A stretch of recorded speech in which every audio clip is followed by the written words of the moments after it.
left tick button. Excuse me? I didn't get it. Left, there's a tick button where you can say allow participant screen sharing. You see a green tick on the top left of your camera?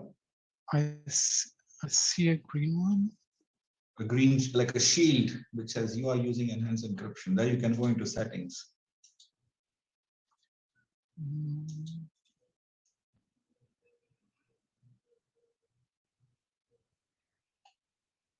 No? I'm not quite sure what you mean. Let me just a second. Okay, please tell me again. You are louder now. Sorry. So one option is just to go to participant settings, the participant list, and maybe click on Alessi's name. Yeah, I can do that. And there can you say allow sharing? No,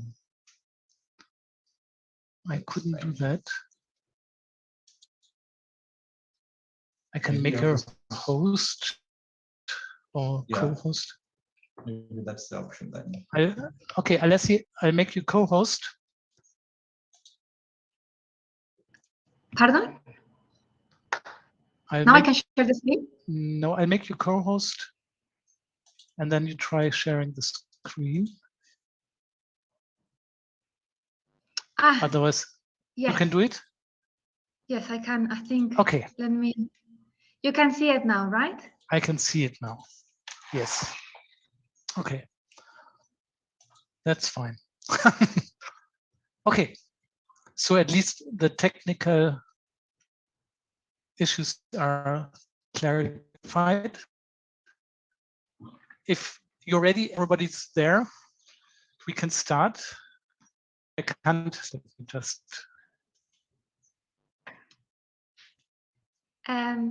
Yes, as you wish, Hauke. Should we start? Okay, from my side, we can start. So welcome everybody to Alessi's Defense. We'll hear an interesting talk the next maximum half an hour. You know that? Yes. And then we'll have a discussion and questions. Arjun and myself will start with the questions, but everybody can jump in after some time. And afterwards, yes, Arjun and myself will have to discuss the grade, and then we'll announce it. Okay, so I will have to do a protocol. So if I don't look at the screen, I'm writing something. So don't be worried about that. Okay, so Alessi, the floor is yours. Okay.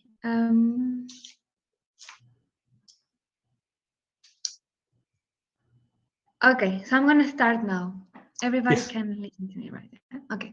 Well, so first of all, thanks very much for being here. I'm very happy of your presence here. And so the name of my master's is my master's thesis is a Bayesian belief network to estimate the state water quality of the Santiago River in Mexico. So my supervisors are Hauke Reutzer and Arjun Chenu. So just as a background, I think it's unquestionable the importance of rivers. They, as being part of the water cycle, they sustain the whole network of life. So they are not only important for human existence. And because their interactive nature, the connectivity with other ecosystems, and their high resilience, they are targeted as a foci for nature conservation and ecological restoration. Nonetheless, the same qualities of the river, for instance, the connectedness with other landscape units, doesn't make it difficult to conceive the threat that represents that hazardous waste could spread and therefore compromise or even degrade the whole ecological integrity of the ecosystem. And in fact, water quality problems around the globe have increased, and with them, the emerging consequences have been difficult to track in other sectors. A clear example of this, is Santiago River. So Santiago River is part of the Lerma Belt. It has its origin in Jalisco and it crosses all the way to Nayarit to discharge its waters into the Pacific Ocean. Santiago River is considered to be within the top 5 most polluted environments in Mexico. But how did this river reach that state of impairment? According to Magulik, a known researcher and academic of the Santiago River, since the 80s, the river has served as drain of the industries. However, the problem traces back to the early 20th century, but with the North American Free Trade Agreement with Canada and United States, the presence of industries has made one of the largest manufacturing zones in Mexico. Here, I think it's more clearly you can see what I refer. So here's Chapala Lake, where the river starts, and from the industrial corridor of Ocotlan all the way to the base in El Ahogado, there are more than 700 manufacturing industries. And you can see that this place are located very nearby their waters. And the problem is that this issue is not limited to the environmental realm, but it has serious consequences to the population's health. So now that I gave you a bit of background why it's important to restore the river, let me introduce you to my research objectives. So first, I want to predict the state of the water quality in Santiago River and stream El Ahogado. Secondly, I want to propose a causal conceptual model that simulates how the relation between water management variables and water quality variables in the stream El Ahogado and Santiago River lead to its water quality status. Third, to develop a model that has the quality to simulate relevant scenarios with predicted coherent simulation outcomes.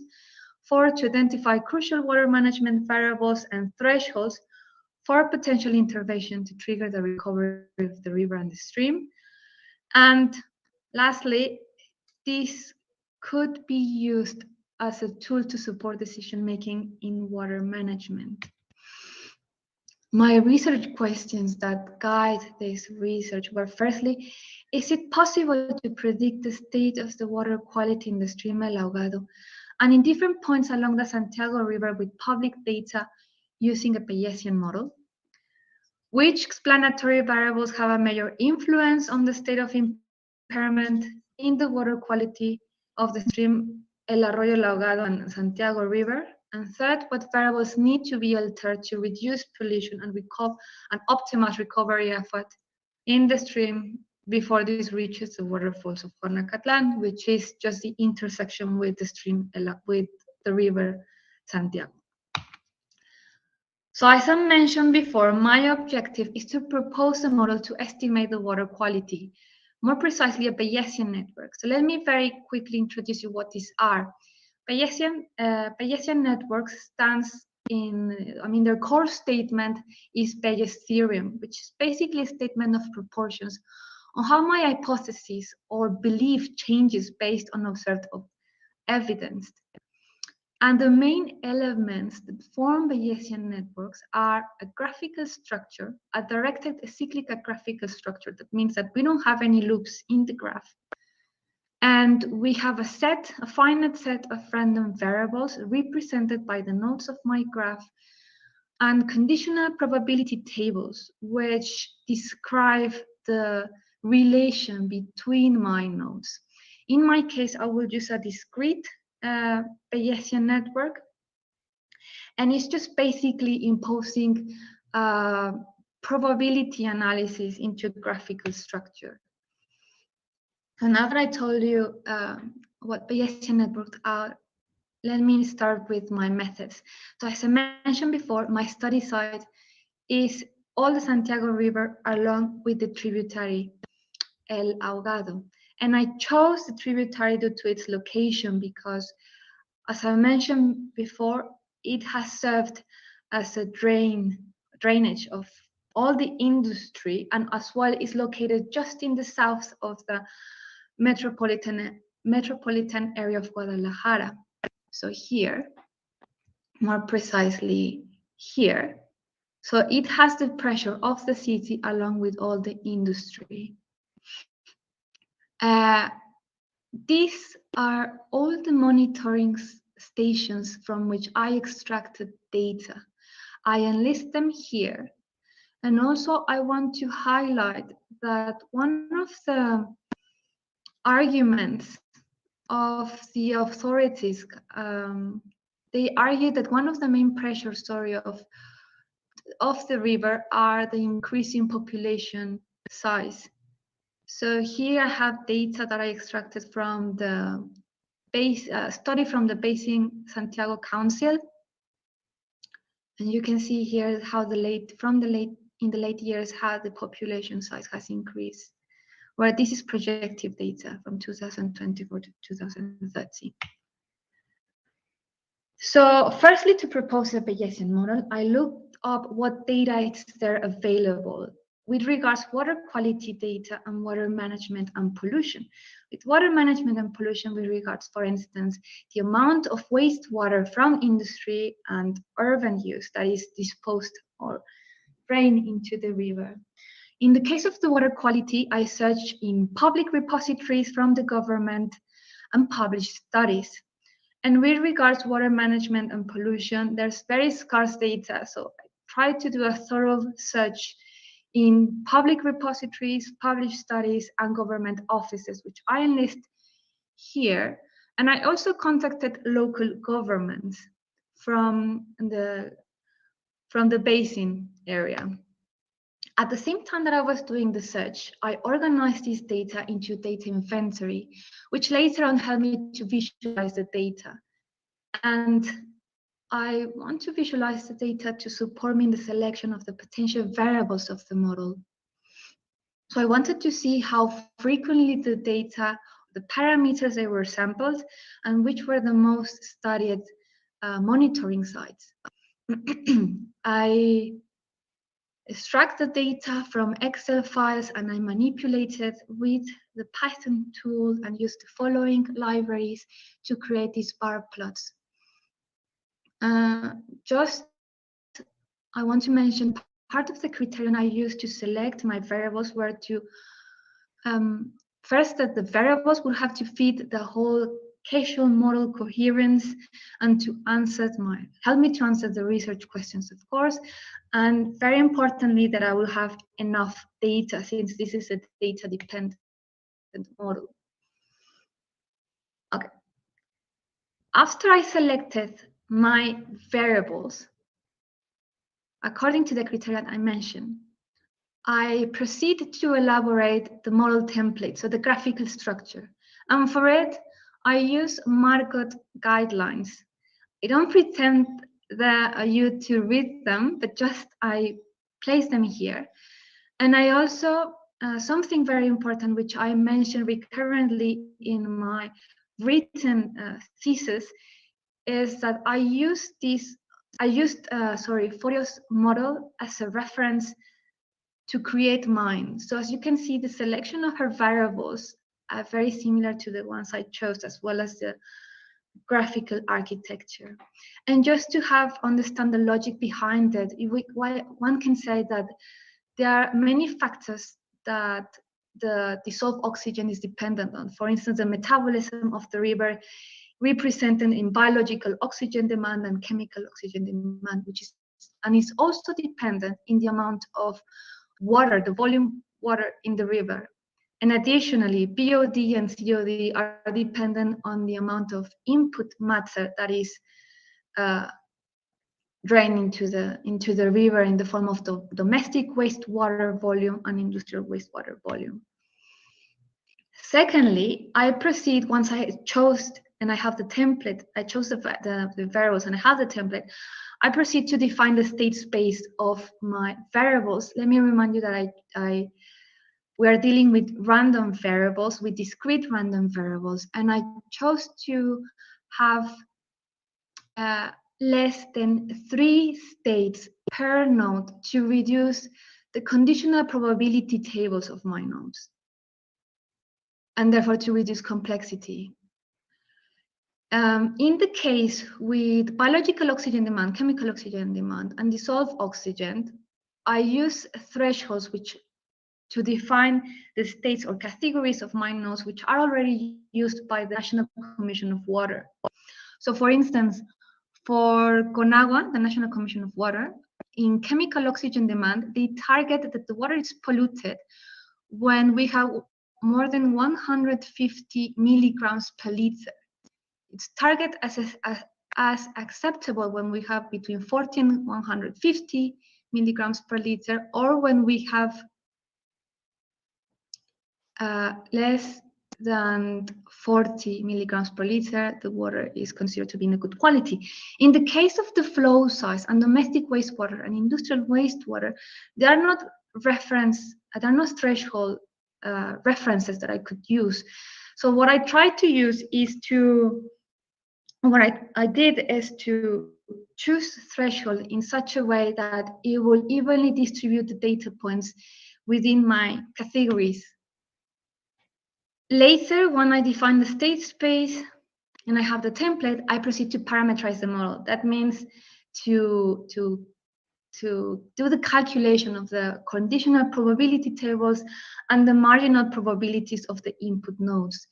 For this, for the construction, implementation, and validation, I used Python and these libraries here. Firstly, I formatted the data for the fitting. Secondly, well, I want to mention that I have abundant data for certain variables. For other ones, it was very scarce. For instance, for DO, COD, BOD, and the flow size, I have data that dates from 2012 to 2020, and more or less we have from 3 to 11 data points per parameter, which is enough. But in the case of the domestic wastewater and industrial wastewater, I have only found 2 sources that just publish 1 data point per year. So not to lose all the information and not to average into a single value, when I created the model sample, that means the data to feed the model and do the calculations, I pair the data points, kind of simulating a Cartesian product with all the data points of my water quality data variables. Then I proceed to standardize the data because, well, I created these small samples and the form of the data sometimes it came as a form of ranges. So I convert them into flows or integers, and later on I map them into the categories I defined before. With the library pomegranate, I create an instance of the class object of the network. And later on, the library using the algorithm expectation maximization comes up with the calculation of the probability distributions. Once I have my model parameterized, I wanted to measure how pertinent my model was, the predictive accuracy of the model. So for it, I use the k-fold validation method, which is basically creating 2 different sets of data. So I will use one set to test the model output, and the other set will be created to fit the model. So as I told you before, I have data from 2012 to 2020. So what I did is to just chose 3 random years. So I did a random choice of 3 years of data, set them aside, and compare this with the model output with the model output, and the model output was created with the trained data with the rest of the years.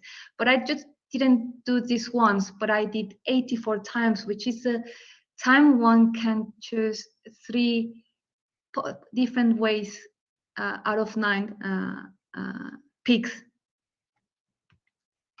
So I did 84 experiments of validation. At the end, my aim is to see how my input or explanatory variables, domestic waste and industrial waste and water flow size, influence my output node, which is how I'm measuring the status of the water quality. There are several ways to do it. One of them is to compare the posterior probability distribution of my output node giving the change of states of my input nodes.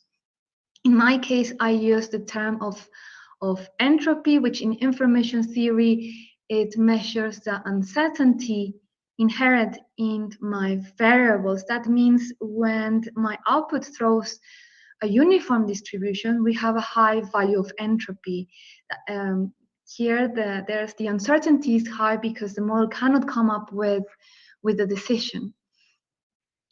Or in the other regards, when we have a skew chose, the entropy is very low. I normalize the values of entropy between 0 and 1 to calculate to define the entropy in my input nodes. Later on, to quantify precisely how strong my relations are, what I did is in my left side of this table, I put all the different permutations of my input nodes. And then I put the most likely output of my inner and output nodes given the combination of states of my input nodes. So I will quantify them in the following way. I will fix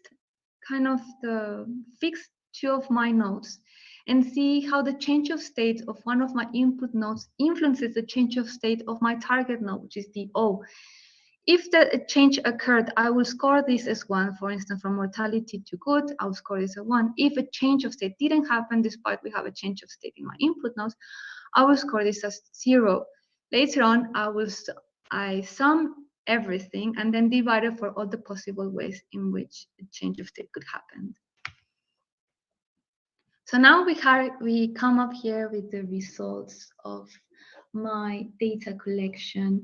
So the visualizations were in the form of bar plots.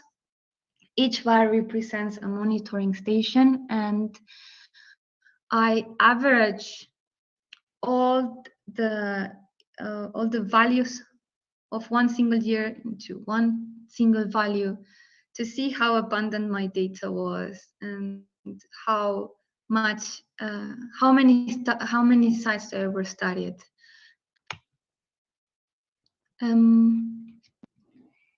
For the result from the model fitting, so I mentioned before that in the case of domestic waste and industrial wastewaters, I only have found data from 2 different sources. So I created 2 models considering this. So in the first model, I will have for industrial waste data from my public repository. In this repository, it doesn't tell you how much industrial wastewater is disposed into the river, but it tells how much water is concession into industries. And with regards with domestic waste, this is also data I extracted from a study. In my other model, I used both industrial waste and domestic waste, the data source, as the story I mentioned before, that it's from the Santiago River Basin Council. Surprisingly, in both models, my marginal nodes have the same distribution. I mean, it's not the same distribution, but they both output the same values of distributions. And as you can see, also they resemble a uniform distribution in my 3 nodes: domestic waste, industry waste, and wastewater flow. And water flow. With regards with the conditional probabilities of BOD and COD, you can see here that there are many uniform distributions, many combinations of states where they're mapped to a uniform distribution. That means here as well that the model cannot come up with the prediction. However, in both nodes, in BOD and COD, the same combinations of states, it outputs a different distribution than a uniform one. So it's in here, in this combination here, and in this combination here. With DO, we have more different type of distributions, which I'm going to explain them more precisely here. So my model, it's able to predict for BOD and COD in 33% of the cases, whereas in DO it throws a prediction of 66%. In the case of dissolved oxygen, it gives me 3 types of distributions. It gives a uniform distribution, a deterministic distribution, which is less than 20%, and other type of distributions. With the results of my model validation, as remember, I divided my data into training and testing data to validate the model output. And here are the results of my 84 experiments to carry on the validation. Here in my y-axis, we have the accuracy, the percentage of accuracy of prediction.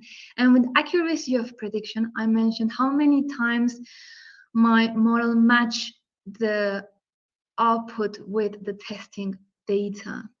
Later on, I calculated the mean value of all these data points.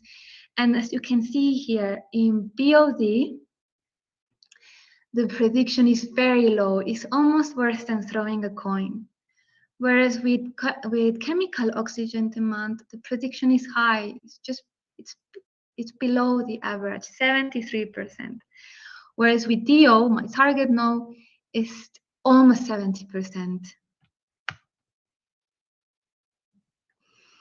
From the results of my sensitivity analysis, I found that carrying out this score system I mentioned before in my methods, the volume of domestic wastewater and volume of industrial wastewater, both of them, they have the same level of incidence. Whereas with flow size, the incidence is greater, 0.57. I also want to mention that my results are similar to the ones from Forio. So it kind of coincides. Also in her case, the variable that had a greater influence on the water quality was velocity, which is an analogy of the flow size.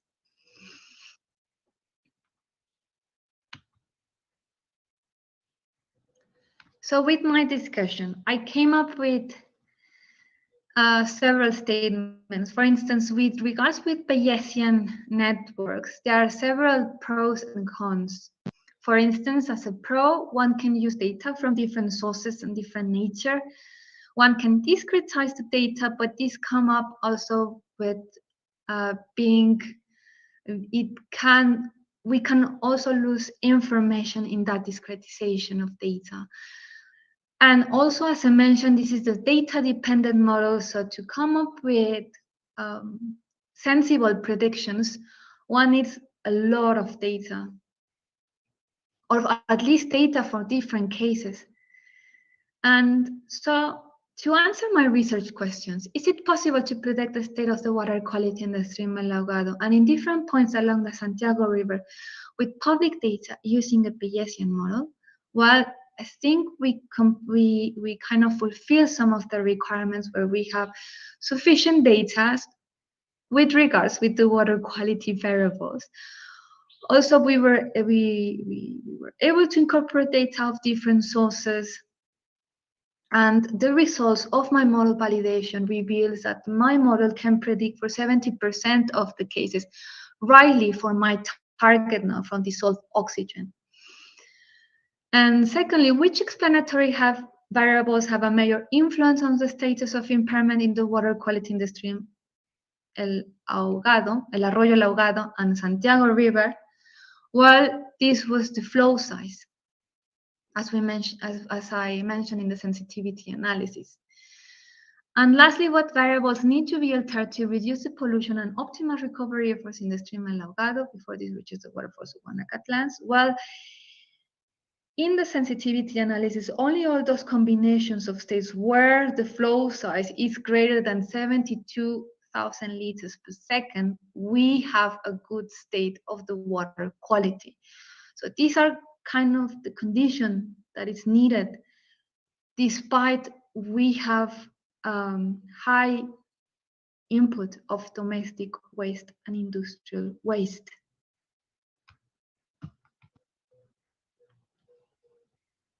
Also, another thought I would like to mention to complement my discussion is that,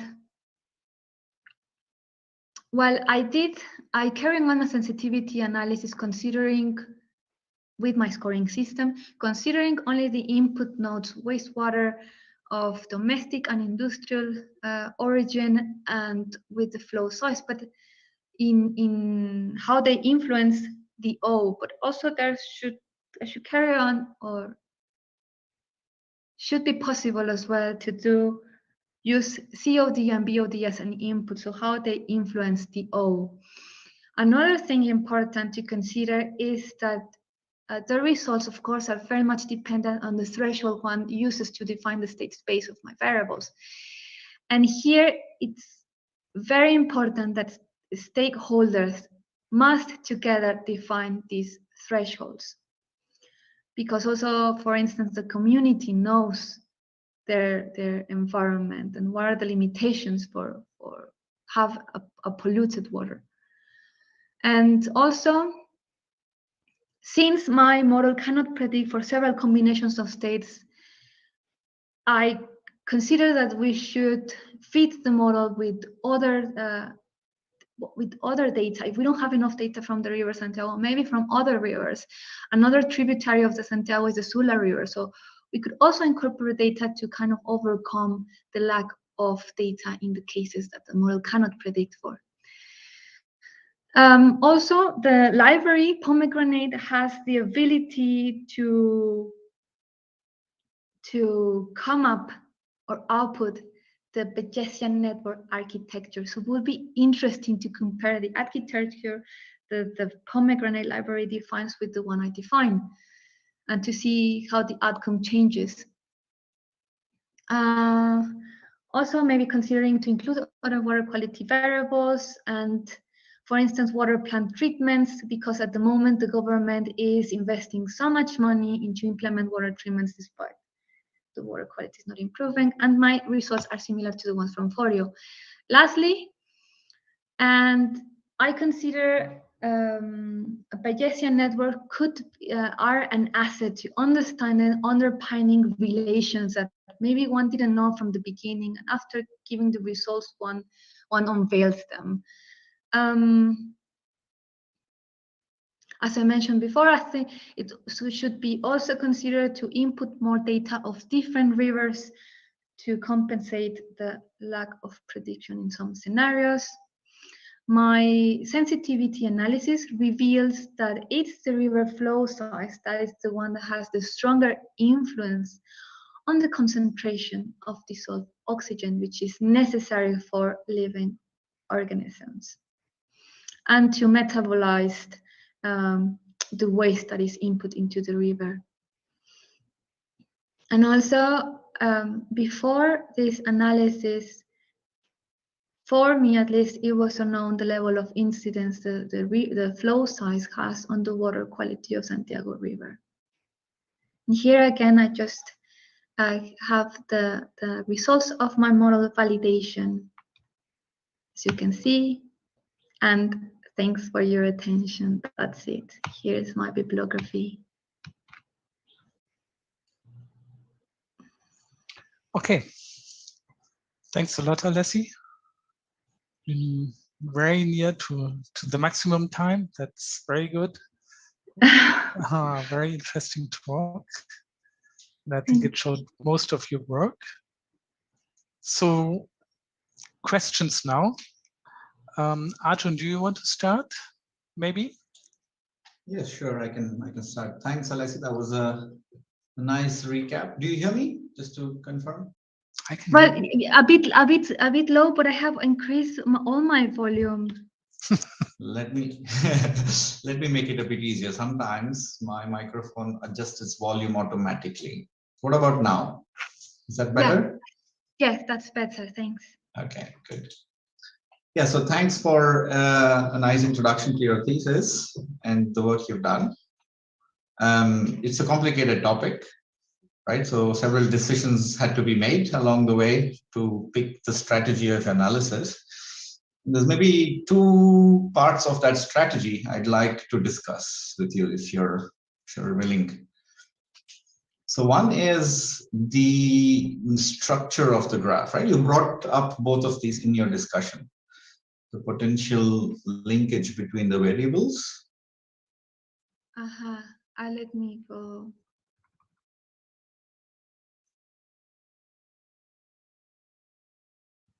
It's here. Yes. This one.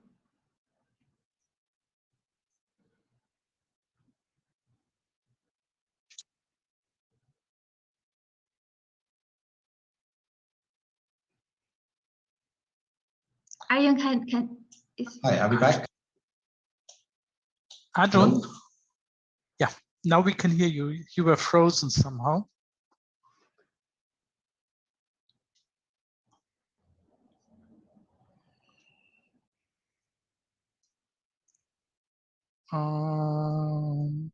Alessi, you're still there? I'm still here. Yes. Arjun seems to have left. Okay. I guess he'll come back very fast, but we can move on with another question and inform him when he's back.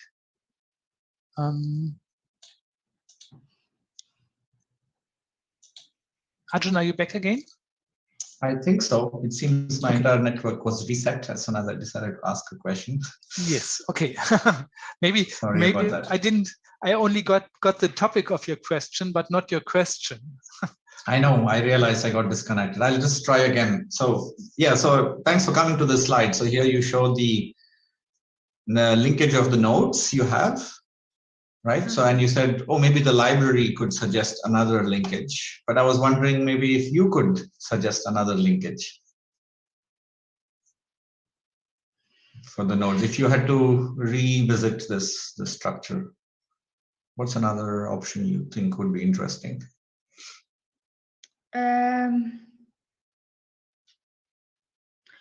Well, for instance, domestic wastewater is argued to have, of course, more organic matter. So maybe it could be domestic wastewater directly to BOD and exclude COD.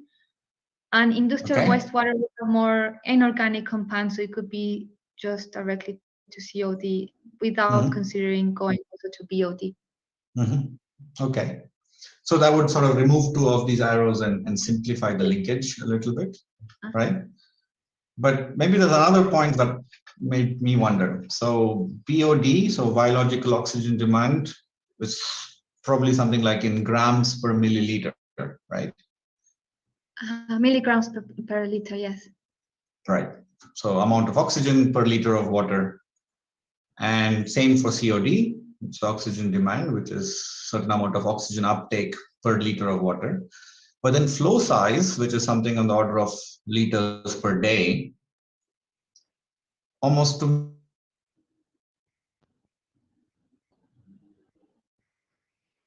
me seems like a normalization. If you increase the flow size in the river, wouldn't you sort of, by normalization, reduce the oxygen demand?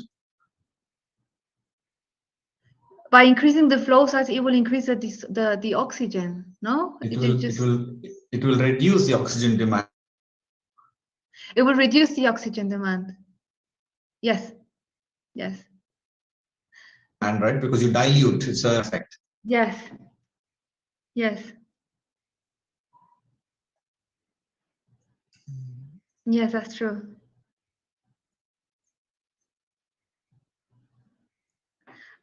I would like to come flow size. May I come in, Arjun?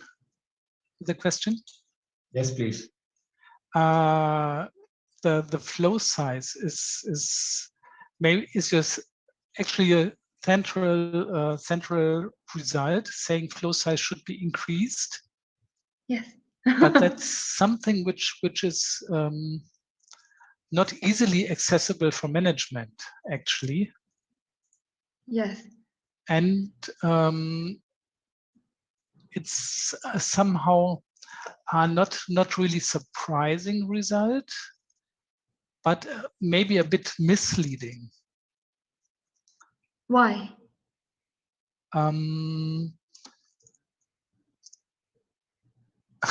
Okay, actually, it's a question to you. So misleading. I was surprised when I saw it because if you want to enhance management, flow size is the only variable which is very, very difficult to access. And I was surprised that the other variables did not have any input, any input which change the flow size.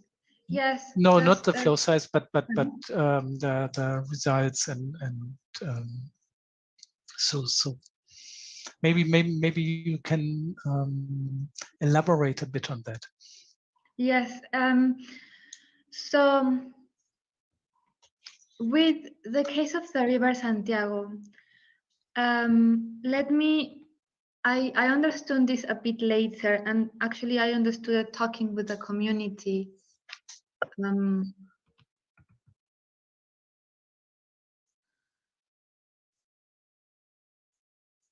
Well, yes, here I think as you could see. So Santiago River is part of a bigger river, one could say, which it has its source in the center in Mexico state and crosses other states. It reaches to Chapala Lake and it starts what we call Santiago River. But the problem also is that Santiago River is no longer fed by two of the main tributaries. So they deviate the course of the tributaries, for instance, from the Sula River. Sula River is here, and it used to feed Santiago. But now the Sula River is deviated to the Chapala Lake. And also they're just about to build a huge dam in Rio Verde, which is also another big tributary to Santiago River. So the thing is that the only main water source of the river is the rainwater. I don't remember the term in English, and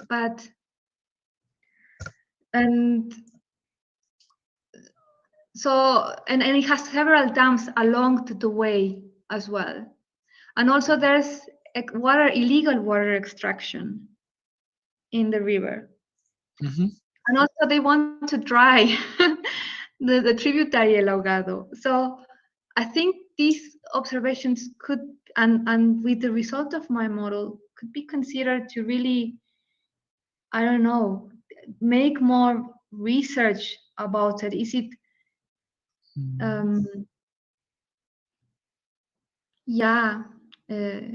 kind of give back the river its water, and it will help to restore itself. Yes, nevertheless, as part of the discussion, I would expect that one central management issue would be to reduce the pollution, not to dilute it. Increasing water flow increases water quality, yes, because it dilutes. But the amount of pollution or amount of chemicals you have stays the same. Yeah, that's and creates true. problems elsewhere. If you if it flows into the ocean, it creates problems there, depending on what it is. Yeah, I would like to say something about it, Hauke. Yes, that's just in the middle of my research, when I was just in the middle of it, I was faced with, I found that there's not enough good quality data for this, for knowing how much wastewater is input into the river. It's really scarce, the data that there's available.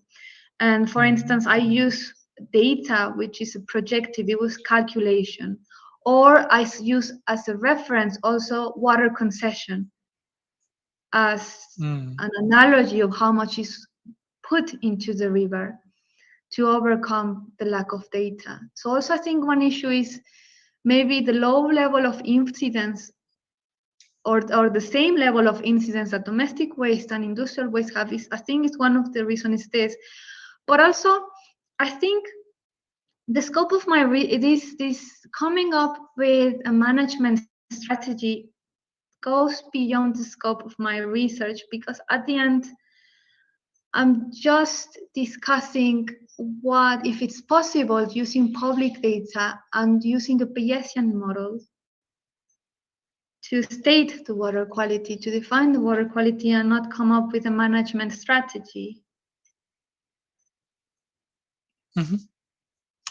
Yes.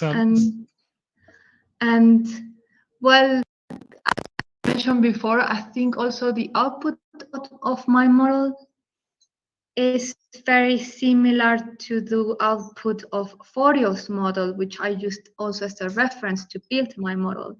So in her case, it was also the velocity of the water that influenced more the water quality state, and not the matter that is input into the river. Can I step in here? So yeah. I think trying to come up with a management strategy based on this work is very ambitious, and if you had gotten there, all of us would be very surprised. But that you have this ambition is quite good. But so therefore, to me, it suggests or inspires a certain skepticism about your methodology. So that, for example, now we were to take the situation that the local government is in extreme urgency to make an intervention, to change something about the river's water quality, and they don't have any more time to go further. We have only this much data, we need to make a decision, and you have your model and you have your data, right? They're two separate things, and you use your model to convert this data into a result that the water flow volume is the largest determinant. So therefore, Mr. Mayor, or whatever the name of the local government who's in charge of this, the official there is, would you suggest therefore that I'm very sure we should just increase the water flow? Because I think what I'm trying to get at is you could also think to reconfigure your model without changing the amount of data and ask, do I still get the same result? Right? And that's kind of what I was asking in your node structure. So you could, for example, take flow size and connect that node to BOD and COD, which would be easy to justify as a dilution factor, and not directly to DO. Okay. Because right now you have BOD and COD as they are higher, it reduces DO. Whereas the direction of sensitivity of flow size to DO is not clear. If it's higher flow size, is it increasing DO because of BOD change or because it's directly influencing oxygen somehow, right? So that's an example where without collecting more data, you could still assess for the virtual government official if you could suggest a strategy. So this is the background to my question is, what do you think would happen if we could connect BOD and COD to flow size instead?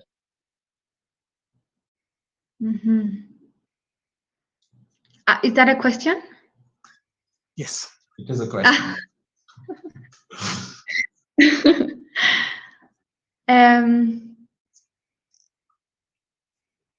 Well, in that case, I would just consider as explanatory variables industrial waste and domestic waste. And then No, I might, and flow size. and flow size, but not direct. Yes, that's true, but it's not big. Yeah.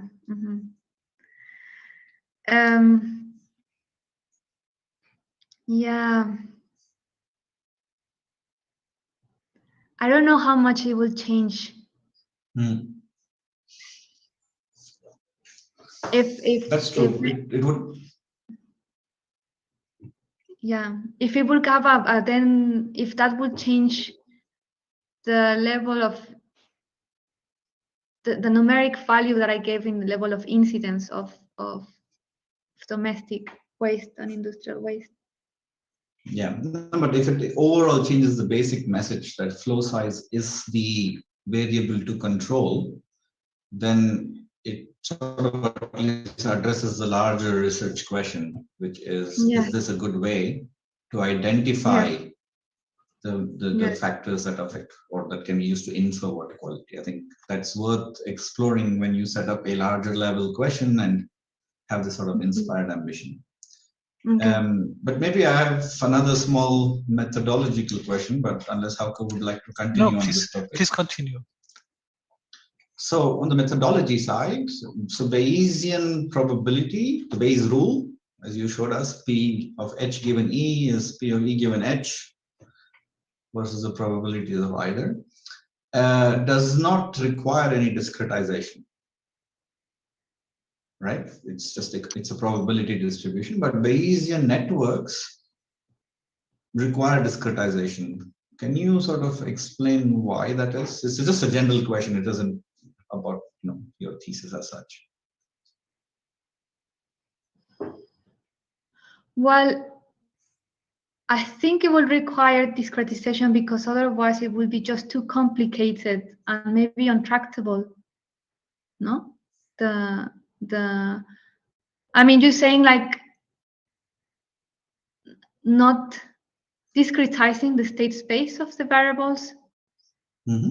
So Bayes rule doesn't require discretization, correct? Bayes rule is just about how distributions of probability are related to each other, and it can be continuous distribution. You're kind of right. I mean, so complexity increases, and therefore your data support you need is very high. For if you don't try to discretize it or have it very fine. So sort of my methodology question about your specific analysis is to say, you are, how should I say, I've kind of made a note about it here. Yeah, which is that discretization, as you pointed out, leads to information loss or can lead to artifacts that are methodology based, because the next person who comes along makes 4 state space in each variable and not 3, and somebody else makes 2, and it can significantly or sometimes significantly affect the results of the model fitting, right? So this is just where now the model is the same, but I'm asking about how the data is restructured. Did you try a different set of state spaces, or why did you pick these? Well, yes. So I used a guideline to create a Bayesian network. So, for instance, it's recommended to reduce the state space no more than 4, to have a network less than 3, or parent nodes per child node. Yeah, and I think it goes back again to reducing the complexity of the model to make it tractable. No? So do I interpret that as we don't have enough data for more nodes?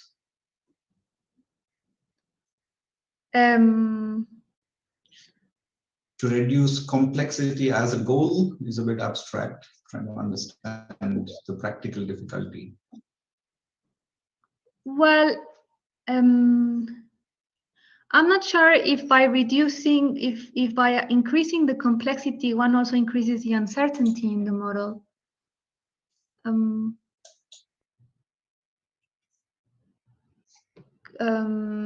So at the end, you want something in between, kind of make sensible predictions, and that is not so complicated as well. Mm-hmm. I kind of totally just agree. existential. Right. But it might make sense that some variables have 2 state spaces and some have 3, or something like that to justify them. But yes, but I think you've kind of covered the point I wanted to raise. So I'll pass over to Hauke if he has things he's curious about. Okay, maybe I will go on 2 things. First, I've still got a question, or more than one. But if there's any question from the audience, please let me know, and we can also open it. But for me first, so if you would go back to the beginning of your thesis work, Alessi, and now after some time and submitting the thesis, what would you improve with your work on the Bayesian network? What would you do better next time? Many things. But let us know. Yes. First of all,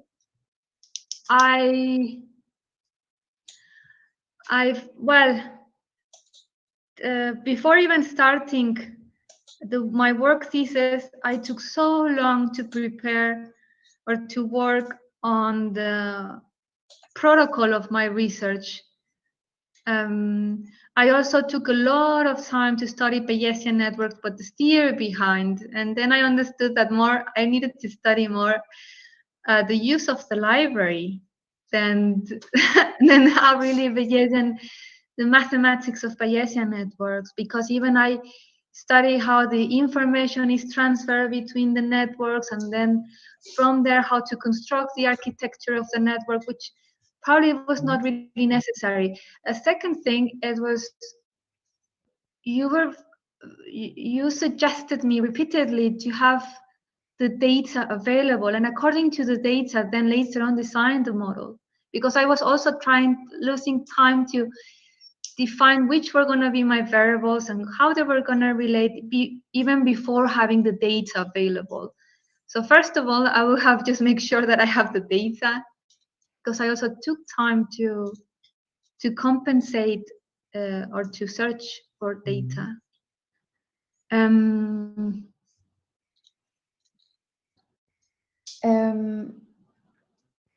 Yeah, I think basically that. Okay, maybe I can elaborate a bit more from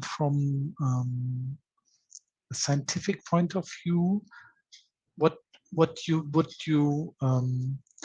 improve in the process of developing the model or the model itself, besides from what you have learned, which is also important, which somehow relates to the question, if you have got 6 months now and you could go on with the model and make it better, what would you do?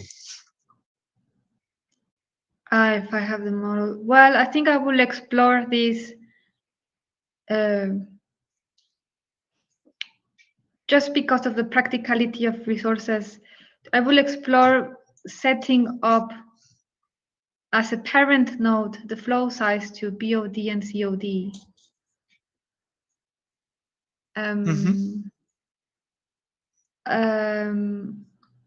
I will Might take 2 weeks to do that. You still got another 5.5 months. Yes, and also I will also because I took a water quality data from a public repository which has data from different rivers in Mexico. Maybe I should have also tried to take data from other rivers as well, so that I have more information that the model can take to come up with predictions in cases that the model I cannot. Mm-hmm. That could be one way to improve. And model. Alessi, 3 months into your new effort, we get very impressed and you get elected as the chief scientific officer of the Santiago River. Yes. And you're in charge of monitoring. What? Yes. And so you can actually choose what data, what variables we should collect data. Then would you have a wish list?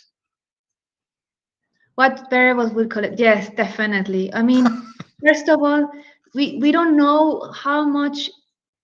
I mean, the government, at least that's what they say, they don't know how much wastewater is created or is put into the river. One will be like, I will try to monitor that. We only have, that's one. Because we only have concessions, water concessions, and we assume that the water that they used is the same that they're gonna drain or pollute. But this is just this is a water concession that doesn't really reflect reality at the end. Also, okay. So you would like to measure the effluent flow? The effluent flow, yes, and how much. I mean, even though how much of the pollutants that they use to manufacture their products it's also treated, and how much it is also waste or put it into the river. Also, I would like to monitor the water extraction, because there's a lot of illegal water extraction from the river that is deviated and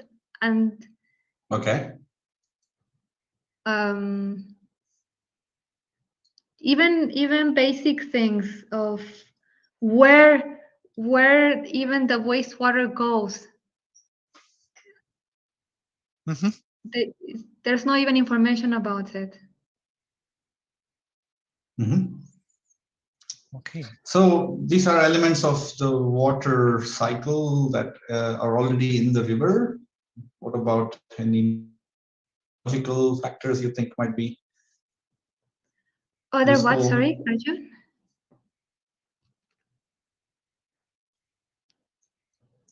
Any meteorological factors you would find interesting? Meteorological factors. Yes, of course, during rain season, how much does the flow size increase?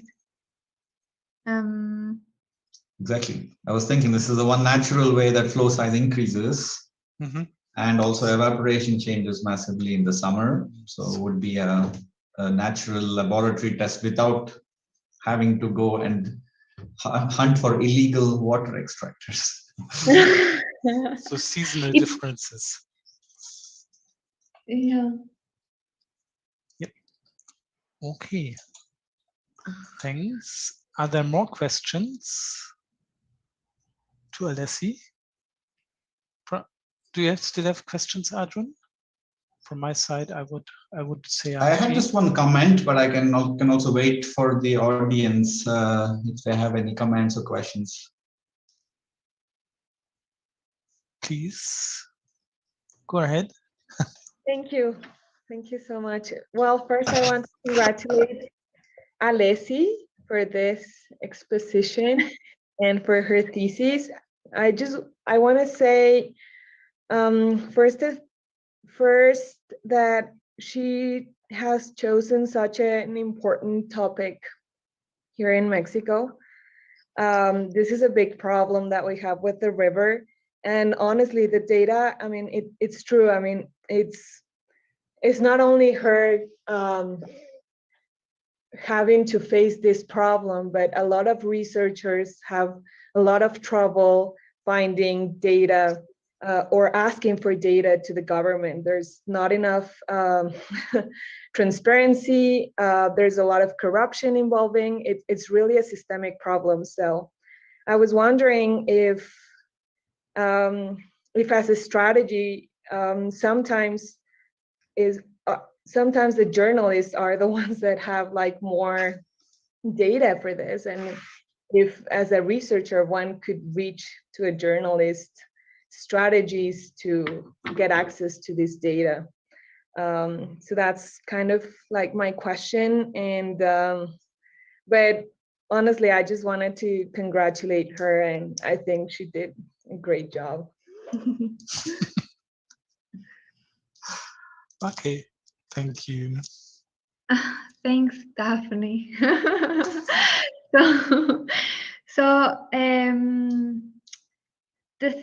The problem is that I needed to look for historical data, so not just from one single year. I needed to have data from many years to come up with a probability distribution for my models. And so to be honest, I didn't explore going with journalists because it didn't occur to me that they will have data for such a long time and in the same form, or that it will cover at least all the area that I was exactly covering.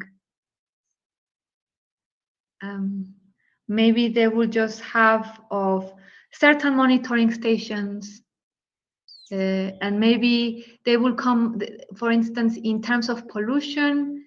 So there's data also how much mercury is disposed or how much ammonium is disposed, but I was interested in the volume of wastewater. So to have those specific characteristics, that it was also difficult to find.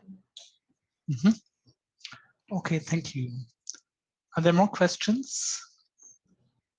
Or Arjun, you had one comment for now? Yeah, I just wanted to have a quick comment. Alessi, can you maybe pull up your graph structure again? I wanted to give you a little hint or a tip for the future. When you say that my model is not sensitive to BOD and COD, right, that one, yeah, but it is sensitive to flow size. If you kind of think of it from bottom to the top, your DO is like your rank 1. BOD and COD are rank 2 variables, but actually so is flow size. And then your wastewater is rank 3 variables. So that your flow size ends up having a larger impact on your DO is also possible simply because of this methodological artifact, or like how you've linked your model variables. It's something to keep in mind, because when you have a model, you make an assumption about how the world works, and that can influence your results as well. That's it, Hauke. Okay, thanks. Okay, so Arjun and myself have to discuss about the outcome. And I think with the online meeting, it's easiest to just meet. Arjun, you are at ZMT, if I saw correctly. Arjun, you're still there? Yeah, I'll come to your office. That's what I wanted to ask. You're faster than me. Otherwise, it would have come up. Okay, you can stay here online, and then we will discuss and come back in a few minutes. Okay? Thanks.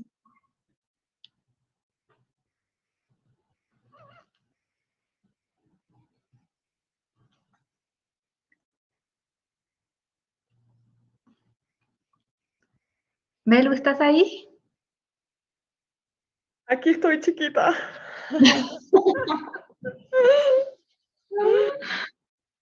Muy bien, felicidades. Gracias. Gracias a todos, Andrea, Christopher, Mimi, Sofi, por estar aquí. De nada, muchas felicidades. Ay, gracias, primo. Por ahí también estaba Daniel, pero ya se fue. Aquí Felicidades, Alessi. está Iván. ¡Ay! Iván, muchas gracias. Aquí estoy escuchándote. Ay, Muy gracias. bien. Gracias. He estado sudando muchísimo. Claro. Estaba muy nerviosa, ¿Y los demás pero... cómo están? Aquí, ¿Pero los profes? se fueron a discutir el resultado. Hola, tío. Hola, tío. Muchas felicidades, Alessi. Estuviste muy bien. Gracias. Felicidades. Felicidades, amor. Salud. Gracias, Mimi. Me da mucho gusto, ¿eh? Ay, muchas bendiciones. Ay, gracias, Mimita. Sí, lo expusiste muy bien, muy claro. Tu exposición bonita. Tranquila, muy clara. Estuviste muy bien. Sí, hablaste pausado, se te entendía todo lo que decías. Ujú. Ay, gracias. Muchas gracias. Y un Sí, tema sí. muy importante, la verdad. Sí. Pues sí. Pues sí, pero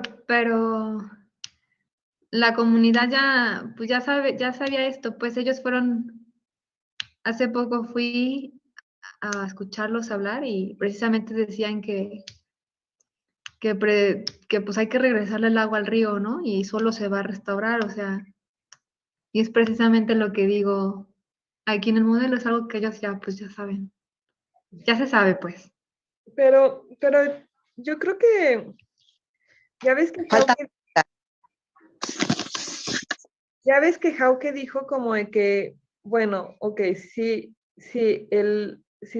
hay más agua, se diluye la contaminación, pero la contaminación ahí persiste, pues. Entonces, a lo mejor, es que es un tema complicado porque o sea, no estamos tomando en cuenta como un contexto de mucha corrupción, de mucho, donde las fábricas ahí vierten todo sin cero regulación. Entonces, yo creo que a lo mejor en un futuro, pues sí podríamos explorar ese tipo de variables, ¿no? O sea, un modelo como más contextual Sí, sobre las fuerzas que impiden sí. que haya regulación, pues. No, totalmente, pero el problema es, como ya había dicho, es que el problema es de que casi no hay datos Claro.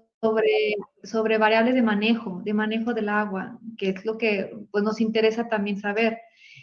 Y el problema es de que este es un modelo que depende mucho en la cantidad de datos que tú tengas. Sí, Claro, el problema es muy grande porque suministra a muchos ríos, el río Santiago, pues, o sea, es un río importante, Sí, muy importante. Entonces, pues, hay muchos intereses ahí. claro, sí,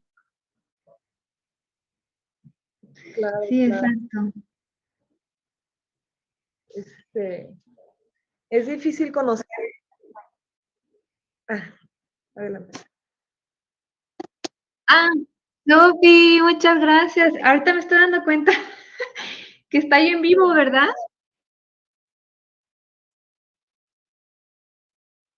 Ah, me voy a meter al YouTube. Es que... Ay, qué padre.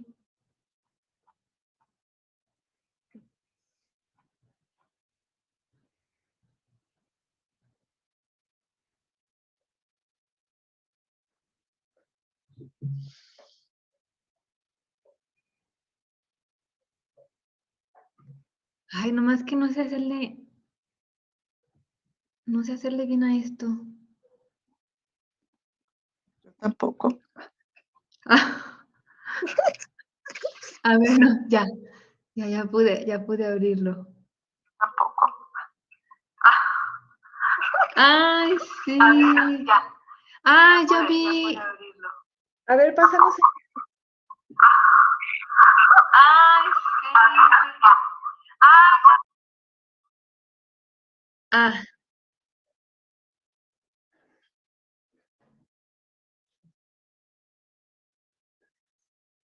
Pásanos el link, Jed.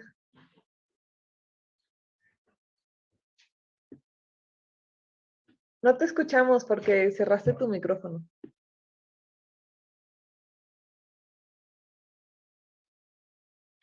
¿lo paso en el chat de aquí? Sí.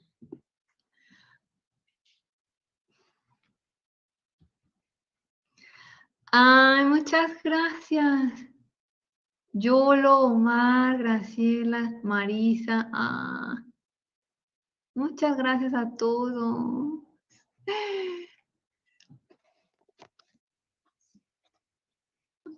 Recibo abrazos de los.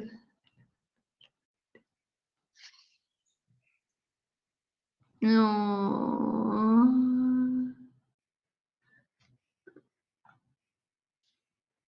Muchas gracias, chicos.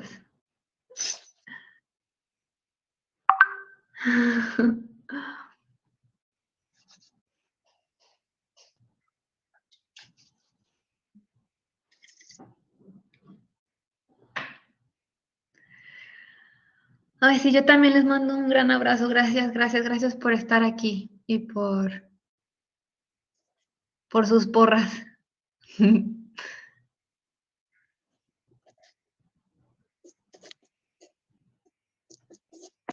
¿Fueron a deliberar, Alessi? Sí, fueron a deliberar cuánto le ponen de calificación. Y nada más eran 2, ¿verdad? Yo creí que iban a ser más. No, nada más son 2. Mis supervisores son quienes me ponen la calificación. Ay, preciosa. Pero recuerda que tú ya cumpliste, Jed. Sí.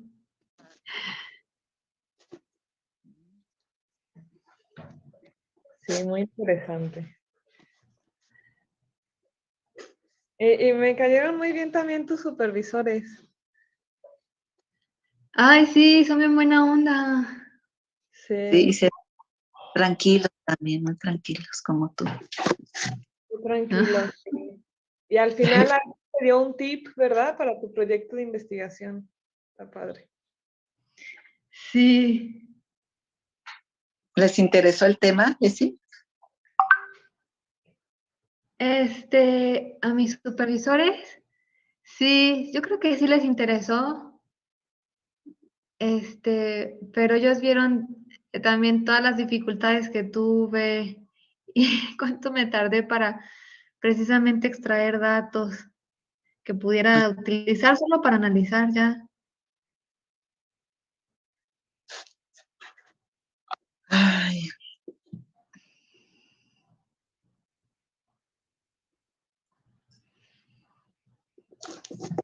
Sí. Pero también estuvo padre que complementaste, hiciste una triangulación de datos, complementaste no solo con datos escasos de transparencia, pero, con agua, pero luego complementaste con bibliografía. Ahí le tomé como una captura a tu pantalla porque hasta me da ideas de yo de dónde puedo sacar también datos para mi tesis. Entonces, todo. Okay. Alessi, we are back. You can hear us? Yes, I can hear you. Okay, so good news. I think you passed. Thank you.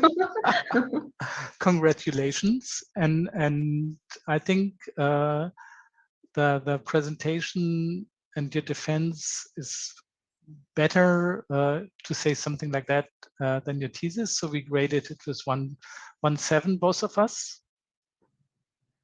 Oh, thanks. Thanks So very much. I think it was very nicely presented. Oh, thank in- you. Explain 1-7 means better than good. Yes. Okay, it's better. It's a German system with 1 being the best and 5 being failed. So it's on the very good side.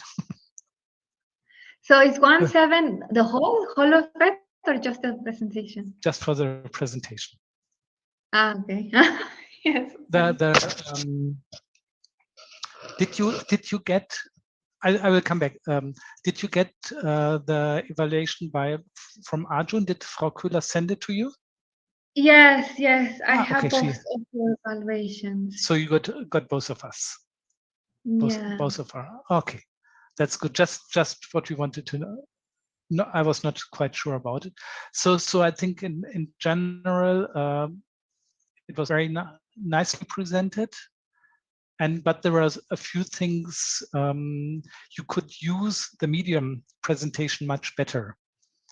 If you adapt the contents you have from your thesis to the medium. So some things were very small, which are not so easily readable.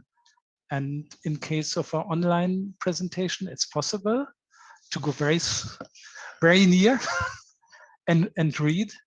And if you have a presentation in person, you're usually much further away and it gets very small. So if you have another presentation, take care of that. Would be, for instance.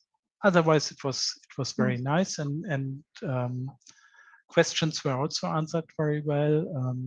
At some points, it was some guidance to the element, real center of the question, but that is sometimes also difficult to see and understand.